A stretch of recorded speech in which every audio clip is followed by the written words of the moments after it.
Hindi straight film అయినటువంటి ఏ జవానీతో ఇష్క్ హోతా high అని చెప్పేసి ఒక బాలీవుడ్ సినిమాని చూశాను. ఈ సినిమాలో హీరోగా వరుణ్ ధావన్ గారు చేస్తే, ఈ సినిమాకి దర్శకత్వం ఆయన ఫాదర్ డేవిడ్ ధావన్ గారు చేశారు. ఈ సినిమా ఎలా ఉంది అని మాట్లాడుకోవాల్సిన అవసరం ఏమీ లేదు. చాలా చాలా వరస్ట్ ఫిల్ము, అందులో డౌటే లేదు.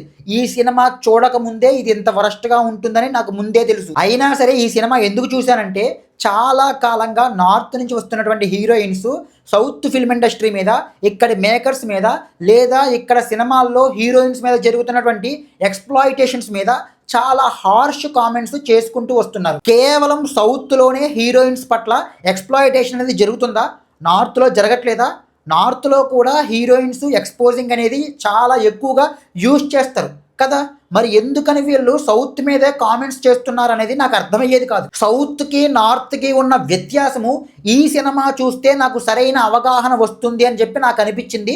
అందుకే ఈ సినిమా చూశాను. ఈ సినిమాలో వన్ ఆఫ్ ద హీరోయిన్గా చేసినటువంటి పూజా హెగ్డే చాలా కాలం క్రితం వరకు కూడా సౌత్లో ఒక పెద్ద హీరోయిన్గా ఒక వెలుగు వెలిగింది. ఆమె రీసెంట్గా కొన్ని హార్ష్ కామెంట్స్ చేసింది. సౌత్లో మేకర్స్ హీరోయిన్స్ యొక్క నావెల్ లేదా మిడ్ వేస్ట్ మీద ఫోకస్ చేయడం దగ్గరే వాళ్ళ యొక్క క్రియేటివిటీ ఆగిపోతుంది.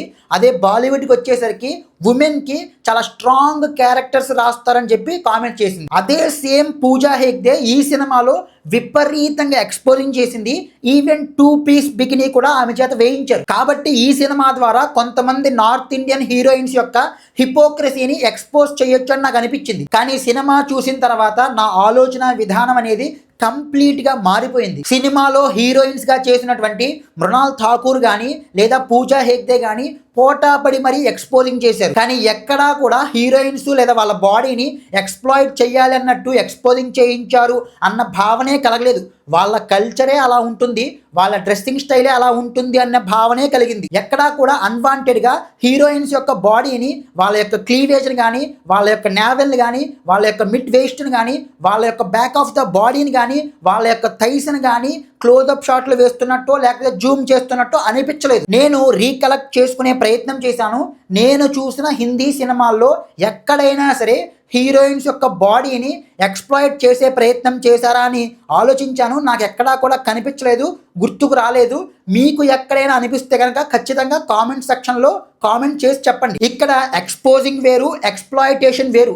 ఈ రెండింటికి కూడా మనం డిఫరెన్స్ ముందుగా గుర్తించుకోవాలి. బాలీవుడ్ సినిమాల్లో విమెన్ యొక్క బాడీని ఎక్స్పోజ్ చేస్తారు, కానీ ఎక్స్‌ప్లాయిట్ చేయరు అనేది నా అభిప్రాయం. ఒకవేళ చేసినా సరే దాని యొక్క పర్సంటేజ్ అనేది చాలా చాలా తక్కువగా ఉంటుంది అని నేను అనుకుంటున్నాను. అదే మన సౌత్ ఫిల్మ్ ఇండస్ట్రీకి వచ్చేసరికి ఇక్కడ హీరోయిన్స్ని వాళ్ళ యొక్క బాడీని కూడా అసభ్యకరంగా చూపించడం అనేది చాలా సర్వసాధారణం. అసలు మన వాళ్ళు నార్త్ నుంచి హీరోయిన్స్ని తీసుకువచ్చేదే అక్కడ వాళ్ళైతే కనుక ఆన్ స్క్రీన్ ఎక్స్‌ప్లాయిటేషన్కి ఎలాంటి అభ్యంతరాలు కూడా చెప్పకుండా చేస్తారు అన్నదే ప్రధానమైనటువంటి కారణం. ఇదే జగమెరిగినటువంటి కఠోర వాస్తవం. అసలు ఎప్పటికీ అర్థం కానటువంటి ఒక బ్రహ్మ పదార్థం ఏమిటంటే, మీరు ఏ తెలుగు డైరెక్టర్ని అడిగినా సరే నేను ఈ కథలో ఉన్న హీరోయిన్ పాత్రకి తెలుగు హీరోయిన్నే పెట్టుకుందాం అనుకున్నాను అంటాడు. కట్ చేస్తే నార్త్ ఇండియన్ అమ్మాయిని పెట్టుకుంటాడు. అదేంటో అర్థం కాదు. ఈవెన్ నిన్నే వచ్చినటువంటి పెద్ది మూవీ డైరెక్టరు బుచ్చిబాబు గారు కూడా పెద్ది సినిమాలో ఫస్ట్ తెలుగు హీరోయిన్నే పెట్టుకుందాం అనుకున్నారంట. దట్టు కొత్త హీరోయిన్నే పెట్టుకుందాం అనుకున్నారంట. రామ్ చరణ్ గారు కూడా ఎంకరేజ్ చేశారంట. కానీ ఇది నాకు సెకండ్ సినిమా, నా మీద ప్రెషర్ ఎక్కువైపోతుంది, రామ్ చరణ్ గారు పక్కన సరైన హీరోయిన్ ఉండాలి, ఆయనతో సమానంగా డ్యాన్స్ చేయాలని చెప్పేసి జాన్వీ కపూర్ గారిని పెట్టుకున్నారంట. ఇంతకన్నా పెద్ద బూత్ ఏమైనా ఉంటుందా సార్? తెలుగులో హీరోయిన్స్ లేరా అండి? డ్యాన్స్ బాగా వెయ్యరా అండి? పోనీ ఒకప్పుడైతే హీరోయిన్స్ పద్ధతిగా ఉండేవారు, తెలుగు వాళ్ళు ఎక్స్పోజింగ్కి ఒప్పుకునేవారు కాదు, బోల్డ్ సీన్స్ చేసేవారు కాదని చెప్పేసి పెట్టుకోలేదంటే అర్థం చేసుకోవచ్చు. కానీ ఇప్పుడు అలా కాదు కదా. నార్త్ అమ్మాయిలకి ఏమాత్రం కూడా తీసిపోకుండా మన తెలుగు అమ్మాయిలు చాలా ట్రెండీగా, సెక్సీగా డ్రెస్సింగ్ స్టైల్ చేసుకుంటున్నారు. తెలుగు హీరోయిన్స్ని తీసుకుంటే ఇక్కడ నేల మీద పుట్టిన వాళ్ళు కాబట్టి, ఇక్కడ కల్చర్ తెలుసు కాబట్టి, ఇక్కడ లాంగ్వేజ్ తెలుసు కాబట్టి అద్భుతమైన పర్ఫార్మెన్స్ ఇస్తారు. వాళ్ళకు వాళ్ళే డబ్బింగ్ చెప్పుకుంటారు. ఇంకేం కావాలి మీకు? అబ్బాబే వద్దు, మాకు నార్త్ ఇండియన్ హీరోయిన్సే కావాలి. వాళ్ళు వచ్చి గాండ్రించి ముఖం మీద ఉమ్ము వేసినా సరే దాన్ని తుడిచేసుకుని మళ్ళీ వెళ్ళి వాళ్ళనే పెట్టుకుంటాం అంటారు. సిగ్గుండాలండి. మన మేకర్స్కి లిటరల్గా సిగ్గుండాలి. కొంచెమైనా సరే ఆత్మాభిమానం అనేది ఉంటే కనుక ఏదైనా ఏడుస్తుంది ఉంటే కదా. అసలు పెద్ద సినిమాలో జాన్వీ కపూర్కి డూప్గా మన తెలుగు అమ్మాయి బాంధవి శ్రీధర్ చేశారని చెప్పారు. ఇది నిజమో అబద్ధమో తెలియదు, కానీ ఆమె అయితే మాత్రం చాలా సూపర్గా ఉంది, ఎక్స్ట్రాడినరీగా ఉంది, చాలా అందంగా ఉంది ఆమె. జాన్వీ కపూర్ హీరోయిన్గా మీకు మ్యాక్సిమం ఇస్తే ఒక 60-70 రోజులు డేట్లు ఇస్తుంది. అదే ఈ అమ్మాయి అయితే కనుక మీకు 365 రోజులు డేట్లు ఇమ్మన్నా సరే ఇస్తుంది. అందం ఉంది, అభినయం ఉంది, తెలుగు వచ్చు, ఇక్కడ కల్చర్ తెలుసు, ఇంకేం కావాలి మీకు హీరోయిన్ కింద. ఇక్కడ పుట్టిన వాళ్ళు ఇక్కడ నేలని ఇక్కడ ఇండస్ట్రీని గౌరవించినట్టుగా బయట నుంచి వచ్చిన వాళ్ళు గౌరవించరు. పూజా హెగ్డే అనే నార్త్ ఇండియన్ హీరోయిన్ తెలుగులో స్టార్ హీరోయిన్ అయ్యింది. ఆమె పేరిట అలా వైకుంఠపురం అని చెప్పి ఒక ఇండస్ట్రీ హిట్ ఉంది. కానీ ఆమె ఇన్స్టాగ్రామ్ అకౌంట్ చూస్తే ఈ బొకడా వరుణ్ ధావన్ డేవిడ్ ధావన్ సినిమాకి 18కి పైగా పోస్టులు పెట్టింది. తమిళ్ రెట్రో సినిమా గురించి ఒక 5 పోస్టులు, జనగణమన గురించి ఒక పోస్ట్ ఉన్నట్టుంది అంతే. అది ఆమె సౌత్కి ఇచ్చే వాల్యూ. అదే ఇక్కడ పుట్టిన తెలుగు హీరోయిన్ అయితే మీకు ఎంత సపోర్ట్ చేస్తుంది, మీకు ఎంత కంఫర్టబుల్గా సినిమా చేసి పెడుతుంది, ఎంత ప్రమోషన్ చేస్తుంది. మీరు రాత్రులు రూమ్కి రమ్మనకపోతే నార్త్ ఇండియన్ హీరోయిన్స్ బాలీవుడ్లో ఎందుకని చెప్పి అంత కంఫర్టబుల్గా నటిస్తున్నారు? అక్కడ పర్వర్ట్స్ లేరా? పర్వర్ట్స్ ఎక్కడైనా ఉంటారు, అన్ని చోట్ల ఉంటారు. Because they are very very comfortable in Bollywood movies.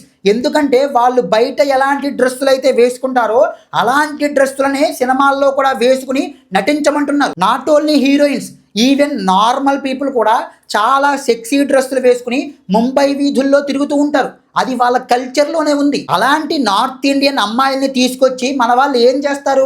డెలిబరేట్గా వాళ్ళ యొక్క బాడీని ఎక్స్ప్లాయిట్ చేస్తారు. నువ్వు అలా నుంచో, నీ క్లీవేజ్ కనిపించేలా చెయ్యి, నువ్వు అలా నుంచో, నీ థైస్ని క్లోజప్ తీస్తాను, నీ నావెల్ని జూమ్ చేస్తానని చెప్పి ఇలాంటివన్నీ చేస్తారు. ఇలాంటి చెత్త ఎక్స్ప్లాయిటేషన్స్ ఒక అమ్మాయి మీద చేస్తే అది ఏ అమ్మాయి అయినా సరే, ఎక్కడి నుంచి వచ్చినా సరే, ఏ దేశం అయినా సరే, ఆ అమ్మాయి చాలా చాలా అన్కంఫర్టబుల్గా ఫీల్ అవుతుంది డెఫినెట్గా.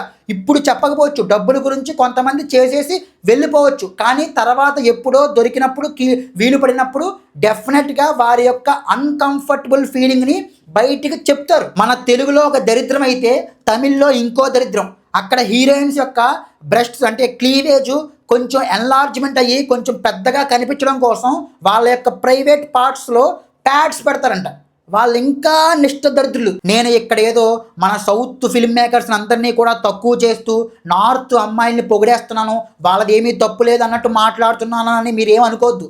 వాళ్ళది కూడా చాలా చాలా తప్పుంది. నార్త్ ఇండియన్ అమ్మాయిలు మీకు బాలీవుడ్లో ఎలాంటి అవకాశాలు కూడా రానప్పుడు మీరు చాలా డెస్పిరేషన్లో ఒక అవకాశం వస్తే చాలు అని ఎదురు చూస్తున్నప్పుడు సౌత్ నుంచి ఒక అవకాశం వస్తే ఇక్కడ అవకాశాన్ని తీసుకుని డబ్బుల కోసం ఏది పడితే అది ఇక్కడ చేసేసి ఒక స్టార్ హీరోయిన్ అయిపోయి ఇక్కడ సినిమాలు అవకాశాలు తగ్గిపోయిన తర్వాత మళ్ళీ బాలీవుడ్కి వెళ్ళిపోయి అక్కడ లక్కీగా ఏదైనా ఒక సినిమా ఆడేస్తే అప్పుడు మీరు సడన్గా శుద్ధపూసలు అయిపోయి వాళ్ళు సౌత్ ఇండియన్ ఫిల్మ్ మేకర్స్ ఎంత వల్గరు, ఎంత మెసాజినిస్ట్ అని చెప్పేసి కబుర్లు చెప్పకూడదు. డబ్బుల కోసం, సెలబ్రిటీ స్టేటస్ కోసం, హీరోయిన్గా అవకాశాల కోసం, నెంబర్ 1 స్టేటస్ కోసం మీరు ఇక్కడ ఏవైతే చెయ్యాలో అవన్నీ పనులు చేసేసి సడన్గా మీరు సంప్రదాయాలుగా మాట్లాడకూడదు. అలా మాట్లాడే అర్హత మీకు లేదు. ఓకే, ఇది మెయిన్ ప్రాబ్లం కాదు. వాళ్ళు బయట నుంచి వచ్చిన వాళ్ళు అలాగే మాట్లాడతారు. ప్రాబ్లం మనలో ఉంది కాబట్టి మన ప్రాబ్లంని మనమే రెక్టిఫై చేసుకోవాలి. మన మేకర్స్ ఇప్పటికైనా సరే ఆత్మాభిమానాన్ని పెంచుకోవాలి. ఇప్పటికైనా సరే సిగ్గు తెచ్చుకుని కొంచెమైనా సరే మన హీరోయిన్స్ని తీసుకోవాలి. వాళ్ళని ఆన్ ద స్క్రీన్ అలాగే ఆఫ్ ద స్క్రీన్ కూడా ఎక్స్ప్లాయిటేషన్ చేయడం మానేసి పూర్తి ప్రొఫెషనల్గా సినిమాలు తీయాలి. ఎవరి ఉసురైనా పోసుకోవచ్చు, కానీ ఆడవాళ్ళ ఉసురు అస్సలు పోసుకోకూడదు అంటారు. మన ఇండస్ట్రీలో ఆడవాళ్ళని కంప్లీట్గా ఎక్స్ప్లాయిట్ చేస్తారు. అలాగే ఇక్కడ చాలామందిని పని దోపిడీ చేస్తారు. అందుకే చాలామంది ఇక్కడ మట్టి కొట్టుకుపోతారు. మన తెలుగు ఫిలిం ఇండస్ట్రీలో పని దోపిడీ చేయకుండా అందరినీ కూడా ఈక్వల్గా సమానంగా చూడాలి. అది 1. 2, విమెన్ని గౌరవించాలి. ఎక్కడైతే విమెన్ని గౌరవిస్తారో, విమెన్ సేఫ్గా కంఫర్టబుల్గా ఫీల్ అవుతుందో అక్కడ ఖచ్చితంగా డెఫినెట్గా ఒక పాజిటివ్ ఎనర్జీ అనేది ఫార్మ్ అయ్యి ఒక హెల్తీ ఎన్వైర్న్మెంట్ వస్తుంది. అలాంటప్పుడు ఆబ్వియస్గా డెఫినెట్గా మీ సినిమాల యొక్క సక్సెస్ పర్సంటేజ్ అనేది చాలా పెరుగుతుంది. అది ఇండస్ట్రీకే చాలా చాలా మంచిది. That's it. జై హింద్.